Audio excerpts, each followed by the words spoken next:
আজ আমরা আপনাদের এমন একটি রহস্যের কথা বলবো যেটা শোনার পর আপনারাও নিশ্চয়ই অবাক হয়ে যাবেন। ভারতের রাজস্থানের মাটিতে বহু রহস্য লুকিয়ে আছে। কুলধারা গ্রাম এবং ভানগড় ফোর্ট এমনই একটি রহস্যময় স্থান, যা বিশ্বে ভূতুড়ে স্থান নামে পরিচিত। কুলধারা গ্রাম এবং ভানগড় ফোর্ট ছাড়া আরও একটি রহস্যময় স্থান বারমের জেলাতে অবস্থিত। সেটি হলো কিরাডু মন্দির। রাজস্থানে খাজুরাহো মন্দির নামে পরিচিত এই মন্দির প্রেমিকদের বিশেষভাবে আকর্ষণ করে। কিন্তু এখানে এমন একটি ভয়ানক বিষয় আছে যেটা জানার পর সাধারণ মানুষ রাতে এখানে থাকার সাহস করে না।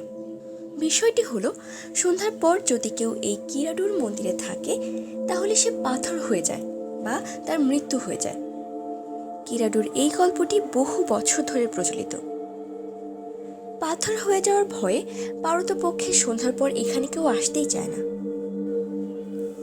প্রচলিত কাহিনীটির পেছনের মূল বিষয়টি হলো একটি মহিলার পাথর মূর্তি, যা কিরাডু থেকে দূরে অবস্থিত সিহনি গ্রামে রয়েছে।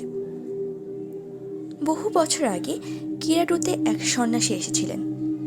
একদিন তিনি তার শিশুদের গ্রামে রেখেই চলে যান। তারই মধ্যে শিশুদের শরীর খারাপ হয়ে যায়, কিন্তু গ্রামবাসীরা তাদের কোনো সাহায্য করেনি। শিশুদের এই দুর্দশা দেখার পর সন্ন্যাসী তাদের অভিশাপ দেন। সন্ন্যাসী বলেন, যেখানকার লোকের হৃদয় পাষাণের মতো, তাদের মানুষের রূপে থাকাই উচিত নয়, তাদের সকলের পাথর হয়ে যাওয়া উচিত।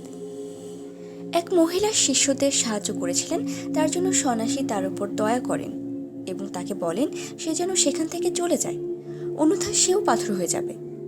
কিন্তু মনে রাখবে, পেছনে ফিরে তাকাবে না।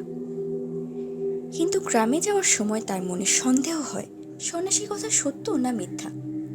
তার জন্য সে পেছনে ফিরে তাকালো এবং শেষে সেও পাথর হয়ে গেল। সিহনি গ্রামের সেই পাথরের মূর্তি এখনো সেই ঘটনার কথা মনে করিয়ে দেয়। এতক্ষণ আমাদের সাথে থাকার জন্য ধন্যবাদ। ভিডিওটি ভালো লাগলে লাইক, কমেন্ট এবং শেয়ার করুন। আমাদের পরবর্তী পোস্ট পেতে অবশ্যই সাবস্ক্রাইব করতে ভুলবেন না।